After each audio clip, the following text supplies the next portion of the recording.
parents, hi students. Welcome to Comfort Session Podcast, a comfortable conversation with Surabaya Cambridge School. Hari ini kita kedatangan tamu spesial, Dr. Ziki Jiwatama. Halo dok. Halo. Sampai jumpa. Halo dok, salam kenal gitu Salam ya. kenal juga. Selamat datang di Surabaya Cambridge School. Terima kasih sekali sudah berkenan hadir. Terima kasih juga udah diundang ya Kak Cecil. Iya, Dokter Ziki kesehariannya di V-Life Medical ya, Iya, berpraktek di sana, Benar. di Pakuwon Mall dan juga di Galaxy Mall, betul Iya. ya dok? Nah, dokter, hari ini, di sesi kali ini, kita akan ngobrol tentang pentingnya kesehatan tulang punggung dan juga kaitannya dengan kebiasaan-kebiasaan tidur dan duduk dari siswa-siswi kita di generasi Z. Nah, kalau dokter sendiri, Gen Z itu usia berapa udah tahu ya dok ya? Kalau nggak salah dari 95 sampai 2005. Betul dok. Nah, jadi kita akan bahas itu dok. Oh Nah, ya. awalnya nih dok, kenapa sih kesehatan tulang belakang itu sangat penting? Nah, kenapa sih kesehatan tulang belakang penting ya? Mungkin saya kembali lagi nanya nih ke Kak Cecil. Kira-kira nih tulang belakang kita itu ada berapa Kak? 30-an, 40-an? Ya mungkin berwas-was Iya. ya, tapi paling nggak dia dalam satu kesatuan ya Kak ya. Jadi intinya di sini adalah tulang belakang kita itu hanya satu, dan itu nanti akan kita pakai nanti sampai kita meninggal. Jadi kalau seandainya misalnya kita nggak menjaga kesehatan tulang belakang, ya jadinya ya sampai nanti kita meninggal ya tulang belakang kita akan bisa menyebabkan masalah kita nanti. Kalau dari pasien-pasien dokter Ziki, apakah memang yang untuk sekarang-sekarang ini pasien skoliosisnya banyak pada anak remaja dok? Iya, pada anak remaja lumayan banyak ya Kak ya. Jadi sekarang itu kayak anak-anak usia muda itu banyak yang mengalami skoliosis. Iya. Meskipun mereka datangnya mungkin belum ada keluhan ya. Misalnya kalau di usia kita kan mungkin udah ada seperti low back pain atau juga upper back pain atau neck pain kayak gitu. Kalau yang bagian remaja atau anak-anak biasanya mereka datangnya karena posturnya yang miring, biasanya kayak gitu. Jadi belum ada terlalu keluhan misalnya kayak nyeri atau gimana, belum ada. Tapi kalau yang dokter lihat, apakah itu karena kebiasaan buruk atau ada hal lain dok? Kenapa sampai remaja ini kok bisa sampai skoliosis? Salah satunya bisa jadi karena kebiasaan buruk. Tapi sebenarnya sih Kak, kalau secara medis ya, sebenarnya kalau skoliosis itu kalau secara medis itu penyebab utamanya itu sebenarnya belum terlalu diketahui. Jadi ada yang beberapa penelitian hanya bilang bahwa ada beberapa genetik orang itu ada yang lebih rentan untuk bisa terjadi skoliosis dibandingkan yang lain. Tapi di sini kembali lagi nih Kak, lingkungan itu sangat berpengaruh banget. Jadi kayak misalnya cara duduk kita benar atau enggak. Gimana tuh dok yang betul? Yang betul sebaiknya itu ya posisinya tegak Kak ya. Oke. Sebenarnya kursinya itu sebaiknya itu yang ergonomis ya. Jadi punggungnya tegak, kalau bisa itu ada yang bisa mengikuti lengkungan tulang belakang kita yang bagian punggung bawah. Sebentar, berarti ini kurang ergonomis ya dok? Karena kayak kita kepinginnya duduknya Iya. gini, oh Gitu. Terus kalau seandainya misalnya duduk jangan bersandar kayak gini. oh Nah ini kan juga nggak bagus juga kan Oh, sebenarnya. iya. Jadi kan harusnya mentok ke bagian belakang, jadi tetap oke dok. terjaga kayak gitu. Terus yang kedua juga yang misalnya nih kayak kebiasaan sehari-hari kita bawa tas backpack nih Iya. yang kayak cuma sebelah kanan aja atau Oh. sebelah kiri aja, itu juga bisa memperparah kondisi yang skoliosisnya. Oh, iya, kayak Dok? gitu. Iya, soalnya kalau seandainya misalnya anak-anak nih sekolah dia udah 5 hari seminggu nih. Setiap hari bawa tasnya kayak gitu Iya. kan, jadi kebiasaan-kebiasaan yang dilakukan secara berulang, nah itu bisa yaitu mencederai tulang belakang. Ya, apalagi kalau ibu-ibu kan pakai tote bag yang besar-besar itu hanya satu. Ibu-ibu juga yang tas-tas brandednya Iya. yang dibawa kanan atau Iya. kiri aja, terus tapi isinya banyak, itu kan juga jadinya berat sebelah kan kayak gitu. Itu juga Kalau bisa memperburuk. duduk menyilangkan kaki dok? Iya, itu juga duduk menyilangkan kaki tidak disarankan ya Kak ya. Baiknya duduknya ya lurus. Atau misalnya kalau seandainya misalnya nih para laki-laki yang ngantongin dompet di belakang, itu juga nggak disarankan juga. Oh Kenapa? iya, bisa miring Bisa. ya dok ya. Kalau dompetnya tebel nih kak, dompetnya tebel, uangnya iya. banyak nih, kartunya banyak. Iya, iya. Terus dikantongin di sini, kita duduk, posisi panggulnya kan jadi miring. Oh iya. Kalau seandainya misalnya miring, nah itu kan nanti tulang belakangnya juga bisa jadi ikutan miring juga. Oh. Nah ini jadi rupanya dari kebiasaan duduk pun kita juga Iya. harus perhatikan ya dok. Selain dari genetik tadi ya, kalau seandainya misalnya genetik kan nggak bisa Iya. kita cegah kan, memang itu udah kodratnya. Iya. Tapi yang bisa kita kontrol di sini adalah yang lingkungannya tadi. Jadi kita bisa ya setidaknya meminimalisasi lah kak yang posisi-posisi Iya. yang kurang bagus itu tadi.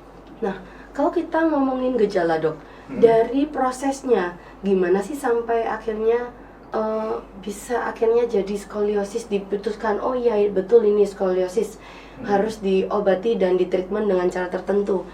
Apa saja gejala yang harus kita perhatikan dok? Wah ini udah skoliosis nih kayak gitu. Jadi kalau prosesnya itu tidak hanya terjadi kayak sehari 2 hari enggak ya kak ya. Jadi tadi akumulasi ya, Iya. karena kebiasaan buruk dilakukan terus-terusan.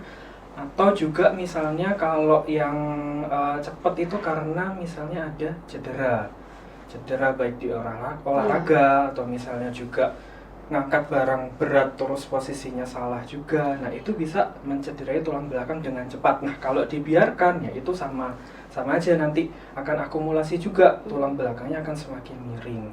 Nah gejala-gejala yang bisa dilihat sebenarnya itu sebenarnya kalau kita lagi ngaca nih, kacanya gede, kita bisa lihat nih postur kita dari telinga kita, terus dari bahu kita, atau kalau mau lihat juga panggul kita, posisinya seimbang, lurus atau enggak.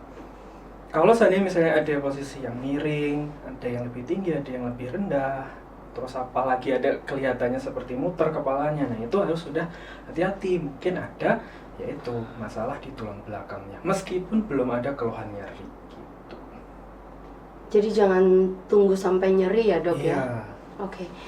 Dokter Ziki, selain skoliosis, apa saja penyakit tulang punggung yang sering dialami anak-anak Indonesia? Kalau anak-anak itu kebanyakan selain skoliosis ya kelainan pada posturnya ya kak ya. Kembali lagi yang paling banyak kasus kelainan tulang belakang itu karena spine subluxation atau subluxasi pada tulang belakang. Subluxasi itu maksudnya apa? Jadi subluxasi itu maksudnya tulang belakang itu posisinya nggak normal, nggak sesuai dengan alignmentnya. Entah dia miring, atau misalnya ada yang rotasi, ada yang muter, atau juga kalau seandainya miring lebih dari satu, yang bengkok tadi, skoliosis. Nah, karena basicnya yang subluxasi itu ya banyak ini yang penyakit-penyakit yang keluhannya sebenarnya yang dialami orang dewasa pun juga bisa dialami anak-anak ya kak. Misalnya nih, kayak neck pain atau juga low back pain, anak-anak juga bisa nih mengalami yang kayak gitu. Cuma yang kalau dari kita lihat nih dari kebiasaan-kebiasaan tadi, sekarang kan zamannya gadget yang berkembang ya gitu. Kebanyakan anak-anak nunduk kayak gitu. Betul.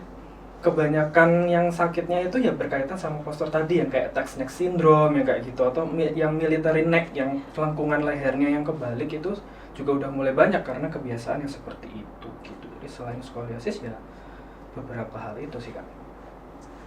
Nah, kalau kebiasaan-kebiasaan yang harus kita hindari dok untuk tetap menjaga kesehatan tulang belakang kita, atau mungkin kebiasaan yang malah harus kita lakukan untuk menjaga kesehatan tulang belakang kita itu apa dok? Kalau yang kita hindari ya tadi sih kak, posisi-posisi yang kurang bagus, yang lihat HP-nya. Jadi kalau seandainya misalnya lihat HP jangan terlalu nunduk. Triknya sih kayak kita kasih ganjalan di tangan gini ya, jadi kayak tangannya gini, jadi kan nggak terlalu nunduk kan, gitu. Atau misalnya kalau seandainya misalnya nih yang kerja di kantoran gitu, mejanya ya jangan terlalu rendah. Kalau seandainya misalnya terlalu rendah, itu kan jadinya kita ngadep layar komputernya kan juga terlalu nunduk juga kan. Nah itu kalau seandainya misalnya yaitu udah default mejanya terlalu rendah, biasanya harusnya dikasih ganjal supaya kayak intinya layarnya ini sejajar sama mata kita. Itu sih paling yang perlu dihindari. Kalau yang bisa membantu sih ya itu banyak sebenarnya sih kak. Jadi dari nutrisi juga harus tercukupi, terus selain dari kebiasaan itu tadi juga olahraga juga bisa membantu sebenarnya gitu.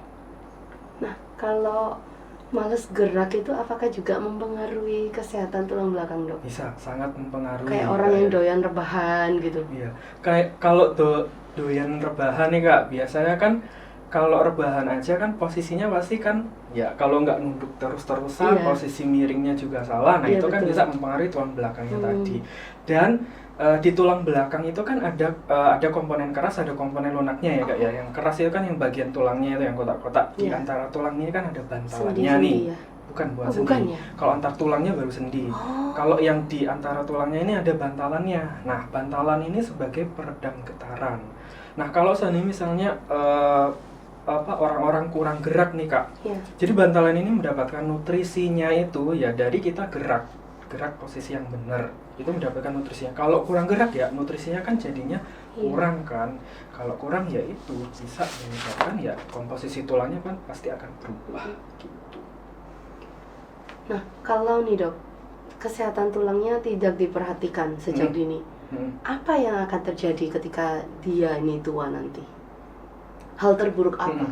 Jadi kalau yang tadi nih posisi tulang belakang, nih Kak, misalnya ada yang miring, ada yang bengkok, tidak kita koreksi, sebenarnya dia bisa mempercepat proses degenerasi namanya.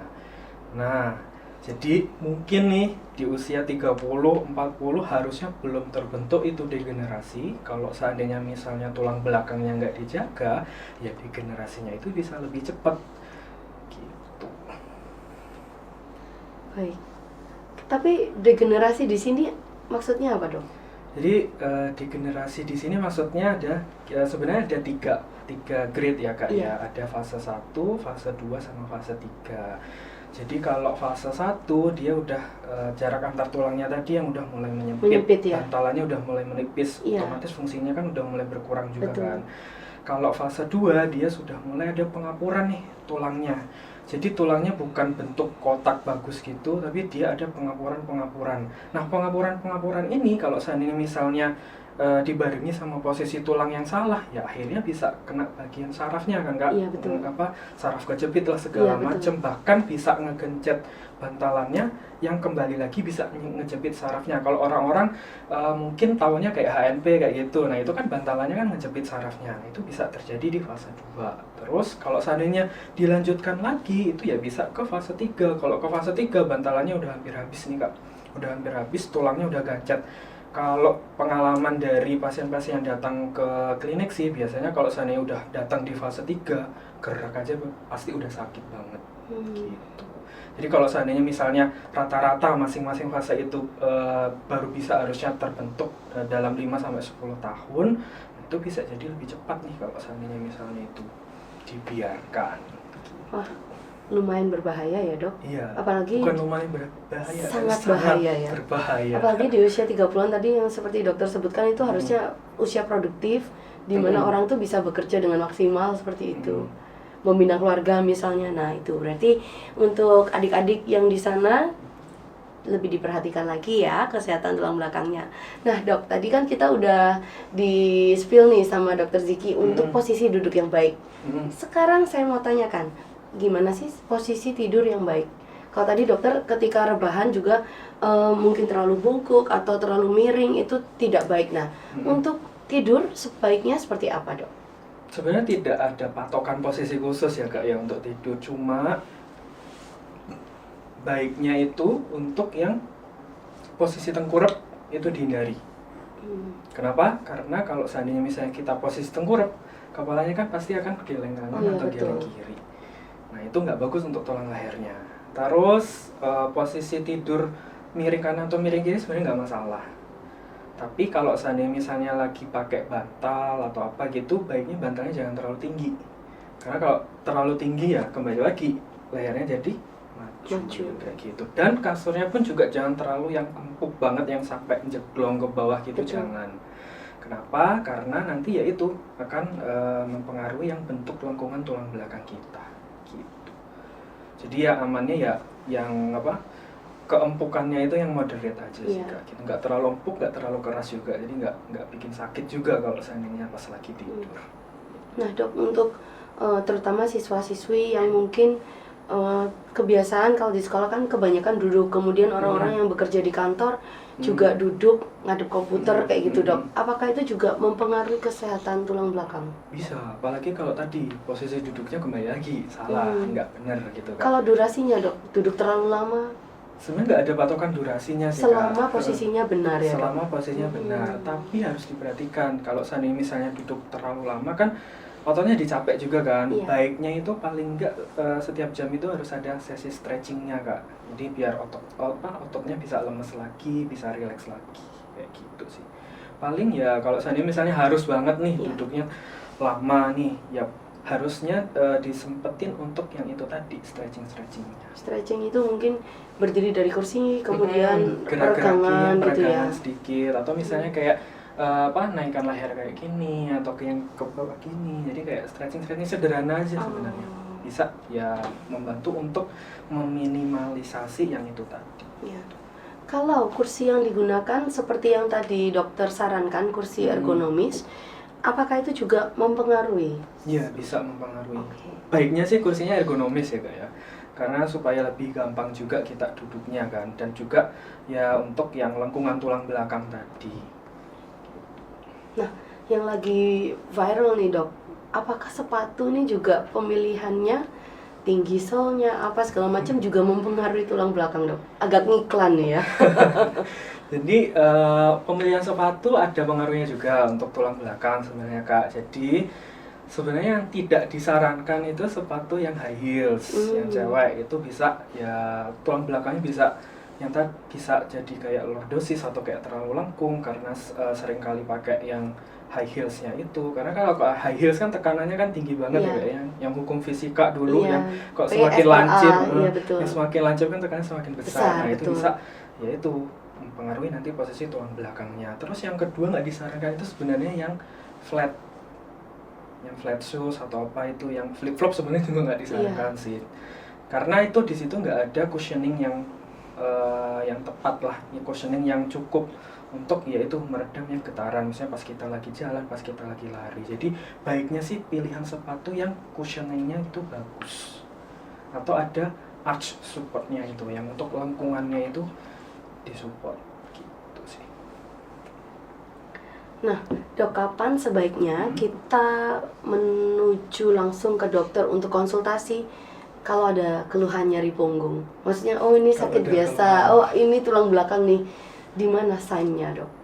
Jadi dua hal itu sebenarnya nggak bisa dipisahkan sih Kak, karena dua hal itu saling berkaitan. Jadi kalau kita perhatikan nih, tulang belakang kita ini kan ditempelin sama otot. Yang untuk tubuh kita kan dua hal itu ya. Jadi kalau seandainya misalnya ototnya misalnya nyeri, kaku, atau misalnya pegel-pegel, mungkin aja tulang belakangnya di situ juga ada masalah. Jadi sebenarnya tidak ada patokan yang pakemnya gitu sih, harus kapan sih Kak. Cuma di sini ya semakin dini kita obati, semakin dini kita terapi, kita perbaiki, ya semakin bagus. Sebelum itu terlambat. Sebelum misalnya datangnya nih sudah tadi yang di fase 2 atau fase 3, itu kan kita nggak bisa reverse lagi sudahan gitu. Kayak udah kaset gitu ya dok? Udah kasar. Kalau untuk semacam general checking dok, untuk kesehatan tulang belakang kita harus memeriksa seberapa lama sekali?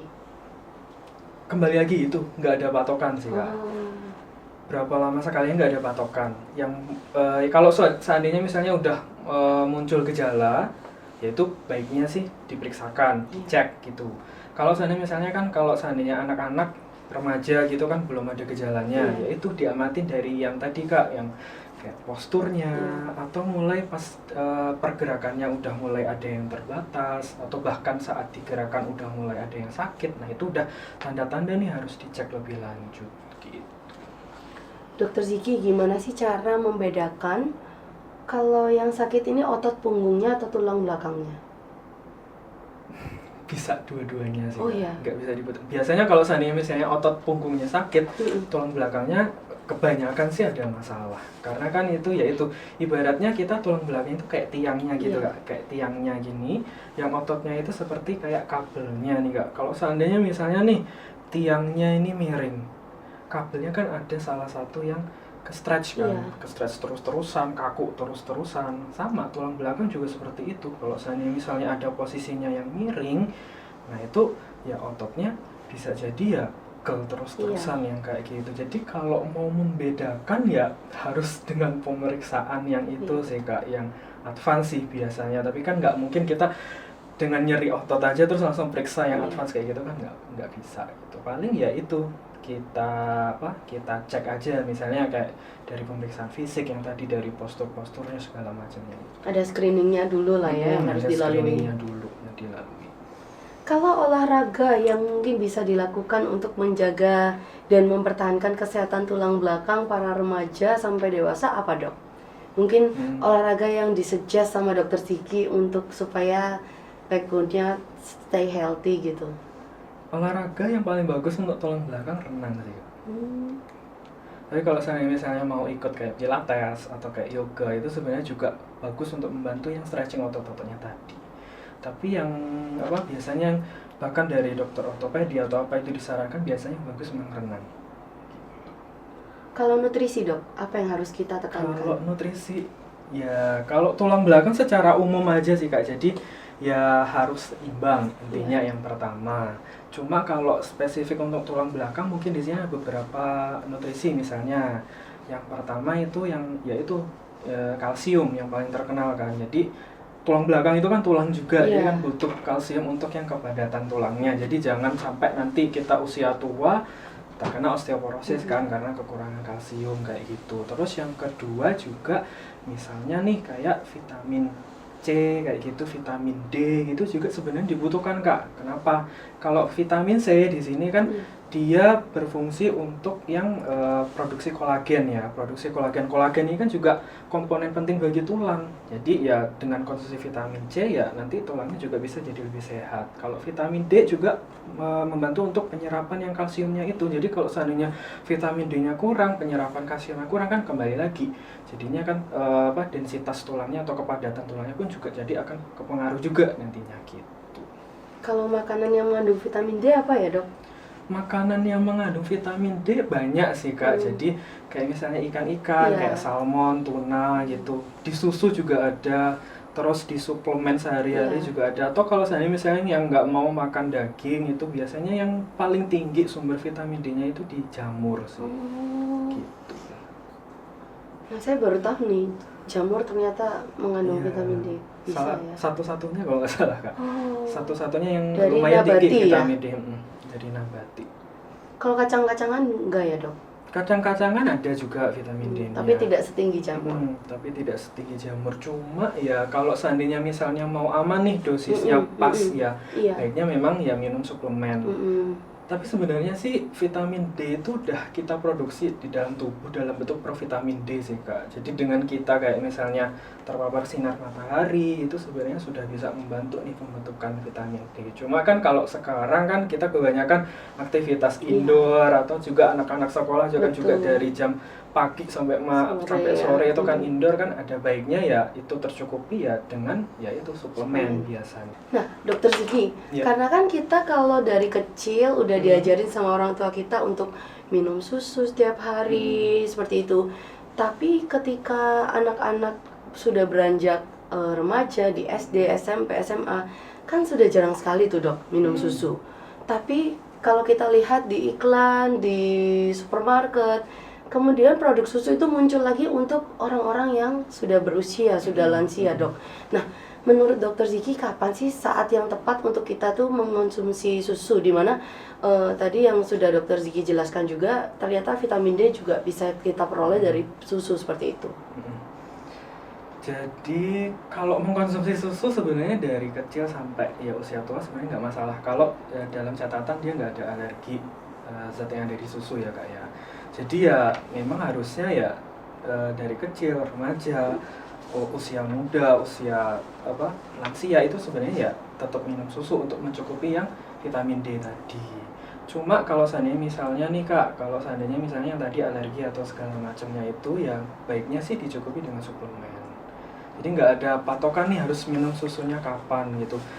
Kalau kita lihat di produk-produk supermarket atau di produk-produk yang pasaran itu kan sebenarnya kan banyak kan susu yang apa UHT yang gitu-gitu kan sebenarnya juga harusnya kan ada kandungan vitamin D-nya kan di situ. Jadi kita bisa lihat nih di nutrition fact-nya di situ berapa. Kalau seandainya mau tahu dosisnya benar-benar itu paling enggak itu hanya dibutuhkan sekitar 400 sampai 800 international unit ya atau IU. Itu kecil banget sih sebenarnya. Kalau seandainya misalnya kita dulu pas kena COVID kan juga Iya. diresepkan vitamin D kan, itu kan Betul. dosisnya kan gede kan. Kalau yang untuk maintenance ini sih harusnya nggak terlalu gede ya itu sekitar 400 sampai 800 IU. Jadi nanti bisa dilihat nih dari nutrition fact-nya gitu, kira-kira berapa dan kira-kira untuk mencukupi ini harus ditambah apa lagi kayak gitu. Jadi ternyata UHT itu juga bagus ya dok. Karena saya kira kalau konsumen sekarang mereka tuh lebih percaya susu yang bubuk itu loh dok, yang powder daripada yang UHT. Karena dikiranya kalau UHT itu kayak snack aja gitu loh dok. Kalau menurut dokter seperti apa? Kalau UHT itu lebih itu sih kak, lebih pure kan susunya, lebih murni kan. Dibandingkan kalau yang dalam bentuk bubuk itu kan udah olahannya kan udah banyak kan. Apalagi belum lagi kayak gulanya atau segala macamnya kan udah banyak kan sebenarnya. Cuma kembali lagi harus dilihat dari produk masing-masing sih kak. Ya. Jadi kita bisa lihat nih dari komposisinya produk tersebut, terus dari nutrition fact-nya gitu. Jadi nggak semua susu bubuk juga kurang bagus kan, ada juga susu bubuk yang bagus yang kayak gitu. Jadi ya kembali lagi kita harus kayak bener-bener jeli nih sebagai kayak orang tua juga, sebagai ya pribadi masing-masing untuk yaitu melihat lagi nih nutrition fact-nya seperti apa. Untuk ya itu tadi untuk nutrisinya. Nah dok, kalau sekarang kita ngobrolin anak-anak yang aktif berolahraga, banyak nih anak-anak remaja yang udah jadi atlet dok. Gimana caranya untuk menjaga kesehatan tulang punggung mereka? Sebenarnya dengan berolahraga aja udah bagus ya kak ya. Ya kalau seandainya misalnya nih atlet-atlet remaja, ya ikutin apa kata coachnya lah kak. Gitu ya. Pokoknya kita gimana caranya bisa meminimalisasi yang cederanya tadi. Karena cederanya tadi yaitu bisa mengganggu kesehatan tulang belakang. Paling seperti itu kak. Kalau cara yang bisa dilakukan orang tua, mama, papa untuk bisa menjaga kesehatan tulang punggung anaknya apa ya dok? Mungkin selain ngingetin kalau mereka duduknya bungkuk gitu, kalau jalan posturnya gimana? Itu sih mungkin ya lead by example sih kak. Paling ya kita sebagai orang tua ya harus menunjukkan gimana cara duduk yang benar, gimana cara posisi-posisi yang benar ya supaya anak-anak kita itu bisa meniru nih apa yang dilakukan orang tuanya dan menirunya pun meniru yang benar ya kak ya. Terus yang kedua yaitu nutrisi juga harus dipenuhi secara seimbang ya kak ya. Kenapa? Kalau seandainya misalnya nih kita udah posisi duduk udah bagus, kita olahraga udah bagus, tapi kayak nutrisinya atau bahan bakarnya nggak ada kan sama aja. Jadi paling ya yang bisa dilakukan orang tua yaitu dari lead by example yang pertama, yang kedua untuk mencukupi kebutuhan nutrisinya nanti di rumah. Baik dok, untuk anak-anak yang sudah mengalami masalah tulang punggungnya dok, apa yang bisa dilakukan untuk mengatasi dan mencegahnya agar tidak makin parah? Kalau mengatasi pasti harus terapi ya kak Iya. ya, harus terapi, kita benarkan posisinya nih, misalnya miring ya kita harus coba untuk luruskan nih, kembalikan posisinya. Terus yang kedua untuk yang mencegah ya tadi dari kebiasaan kita sehari-hari juga harus dijaga. Terus kalau seandainya misalnya nih angkat beban, apalagi dari bawah lantai itu, atau misalnya juga yang bawa tas backpack, anak-anak itu yang berat itu juga harus diperhatikan. Kalau angkat beban juga posisinya harus benar, kalau backpacknya juga jangan kayak sebelah-sebelah aja yang kayak gitu. Paling ya itu sih kak. Iya, kalau ngambil barang dari bawah tuh harus jongkok dulu ya dok ya? Nggak boleh langsung tegak gitu, langsung diangkat. Boleh langsung kayak nunduk gitu terus kita ambil gitu, jangan. Iya. Kita harus jongkok dulu terus diangkat. Nah, Dokter Siki, tadi kan Dokter Siki bilang kalau misalnya sebaiknya kita menggunakan kursi yang ergonomik begitu ya, yang mengikuti bentuk tulang belakang. Tapi dok, kalau kita kan misalnya STS aja nih, kita sekolah dengan siswa-siswi yang jumlahnya ratusan seperti itu, kesulitan dong kami dok untuk menyediakan kursi dengan jenis atau tipe seperti itu. Nah, apa yang bisa dokter sarankan untuk anak-anak misalnya mungkin membawa bantal atau sebagaimana caranya untuk mereka tetap menjaga kesehatan tulang belakang mereka, Dok? Kalau bersedia nggak ribet sih membawa bantal sebenarnya sih nggak masalah sih Kak. Iya. Cuma mungkin yang bisa dilakukan yaitu tadi Kak, misalnya setelah sesi terakhir nih pelajaran apa itu mungkin diselingi dengan yang stretchingnya tadi. Jadi supaya ya itu otot-ototnya nggak terlalu kaku, terus juga tulang belakang jadi nggak terlalu terbebani sih. Untuk yang misalnya kayak memang kursinya memang nggak bisa dihindari nih posisinya nggak benar kayak gitu sih Kak. Kalau jenis tas yang aman untuk dibawa anak-anak itu apakah backpack atau seperti apa, Dok? Sebenarnya yang paling aman sih yang seperti koper Kak, digeret. Oh. Tapi kan itu agak susah ya. Kalau Iya. anak-anak sekarang juga bawa itu pasti juga malu kan. Jadi Iya. kalau saya misalnya bawa backpack harusnya sih jangan terlalu berat. Tapi kan kadang susah juga. Tapi kalau saya misalnya nih terpaksa banget memang harus bawa tas itu dengan isinya yang mungkin juga berat, paling nggak di bawahnya itu harus dua-duanya ya. Dua bahu kita harus ya dicangklong di dua Terpasang arah ya? terpasang. Jadi bukan hanya kayak salah satunya aja, kanan aja atau kiri aja. Nah itu nanti kalau seandainya cuma salah satunya kembali lagi nanti malah misalnya kanannya jadi miring ke Iya. bawah atau misalnya kirinya jadi miring ke bawah kayak gitu sih. Iya. Ya kalau misalnya anak SD sih makanya masih mau, Dok, untuk bawa tas Yang seperti koper stroller ya, itu ya stroller betul. ya. Tapi kalau udah Udah gede. secondary ya, SMP SMA ya betul, dokter. Jadi susah. Cuman ya itu lebih diperhatikan lagi untuk kalau udah bawa backpack, kemudian bawa lunchbox, kemudian bawa tas spesial yang isinya student books gitu, yang textbooks itu. Nah, gimana menurut dokter? Ya jangan terlalu lama aja sih Kak. Paling enggak nanti kalau udah nyampe kelasnya langsung udah ditaruh. langsung ditaruh aja. Jangan kayak kelamaan di tenteng itu kan seperti tadi kan kalau cedera tulang belakang itu kan sistemnya akumulasi kan. Akumulasi itu kan berarti kan berhubungan dengan waktu kan Kak. Jadi kalau ya terlalu lama kita memaparkan yang cedera-cedera trauma-trauma itu ya bisa menyebabkan yang tadi tulang belakangnya juga bisa lebih cepat nih untuk bisa terjadi yang cederanya gitu. Nah, kalau kita lihat dari pasiennya Dokter Ziki nih, selama dokter sudah berpraktek, untuk anak-anak dan remaja itu sebenarnya mereka masalahnya apa sih, Dok? Apakah cedera atau kebanyakan gadget kayak gitu? Cedera secara umum sih Kak. Cuma ya itu kembali lagi penyebabnya ya kebanyakan karena posisi gadgetnya yang salah tadi. Akhirnya yang tadi lehernya kayak jadinya posturnya terlalu maju atau bahkan lengkungannya kayak kebalik.